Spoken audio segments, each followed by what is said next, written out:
Bonjour à tous, on commence notre tour de la presse sportive européenne en France où la Ligue 1 va connaître son épilogue ce soir. Le show de l'année titre d'ailleurs l'équipe en une de son édition du jour. Une 38e et dernière journée où Lille se déplace à Angers et où le Paris Saint-Germain affronte lui Brest dans cette course au titre acharné. De son côté, le Parisien évoque lui un suspense jusqu'au bout au sommet de notre championnat. Un suspense également présent pour la course à la Ligue des Champions où l'OL et l'AS Monaco se livrent un duel à distance depuis quelques semaines désormais. Le grand soir titre d'ailleurs Nice Matin en une de son édition sport ce matin.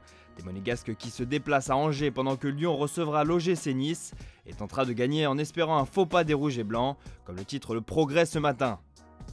Allez, on file en Espagne pour la suite de cette revue de presse où l'Atlético est célébré en une du quotidien ibérique. Champion titre d'ailleurs Marca en une de son édition du jour. Un titre acquis dans la douleur par les Colchoneros qui n'ont pas manqué de le célébrer à l'issue de leur victoire 2-1 sur la pelouse de Valladolid. De son côté, le quotidien madrilène AS rend lui un superbe hommage aux hommes de Diego Simeone, avec cette magnifique double page qui retrace les moments forts de cette célébration. Ça a le goût de la gloire, titre d'ailleurs le journal espagnol. Enfin, le titre de l'Atlético est également salué jusqu'en Belgique, où la dernière heure rend hommage à un Yannick Ferreira Carrasco une nouvelle fois décisif dans cette conquête. De bon augure pour l'Euro qui approche à grands pas. Allez, on reste en Espagne pour la suite de ce tour de la presse sportive européenne. L'Espagne où le Barça n'espérait rien de cette dernière journée si ce n'était terminé en beauté. Clôture avec un golasso, titre Mundo Deportivo en une de son édition du jour. En déplacement sur la pelouse d'Eibar, les Blaugrana se sont imposés difficilement grâce à une superbe reprise de volée d'Antoine Griezmann.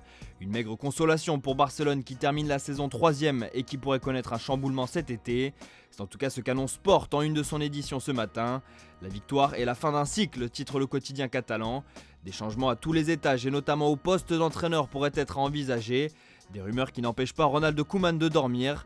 Le technicien néerlandais qui a d'ailleurs réitéré son envie de rester au club, et selon qui cette rencontre n'était pas sa dernière sur le banc catalan, affaire à suivre.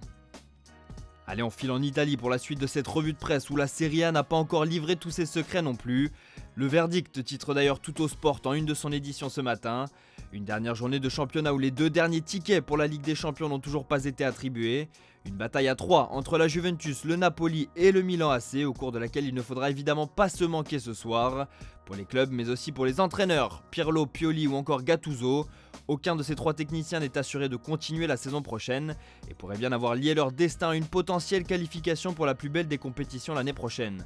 De son côté, la Gazzetta dello Sport ajoute que l'aspect financier est également à prendre en considération dans cette lutte à distance, puisqu'une éventuelle qualification rapporterait plus de 50 millions au club concerné, alors qui s'en sortira vainqueur répond ce soir aux alentours de 23h. Enfin, on termine ce tour de la presse sportive européenne en Angleterre où Manchester City semble prêt à frapper très fort pour remplacer Sergio Aguero. Kane ou Holland demande d'ailleurs le Daily Mirror à Pep Guardiola ce matin. Le technicien catalan qui a avoué que la quête d'un avant-centre pour combler le départ du Kun la saison prochaine était l'une de ses priorités. Reste à savoir vers lequel de ces deux joueurs se tournera le choix du coach de City.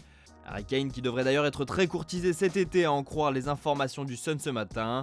Le quotidien britannique explique que Manchester United serait également très intéressé par la venue du joueur et pourrait se servir de ses coéquipiers en sélection, à savoir Luke Shaw, Harry Maguire et Marcus Rashford, afin de convaincre l'international anglais de rejoindre les Red Devils après l'Euro. Enfin, annoncé également du côté de Chelsea, il semblerait que les Blues aient une autre priorité pour le moment, une priorité qui se nomme Declan Rice. Dans son édition du jour, le Daily Telegraph nous apprend que le club londonien serait de retour dans la course à la signature du jeune milieu de West Ham, une transaction qui pourrait s'évaluer autour de 100 millions d'euros pour un joueur promis à un grand avenir. Reste à savoir si Chelsea sera disposé à investir autant, alors que la quête d'un avant-centre reste une priorité pour Thomas Tuchel.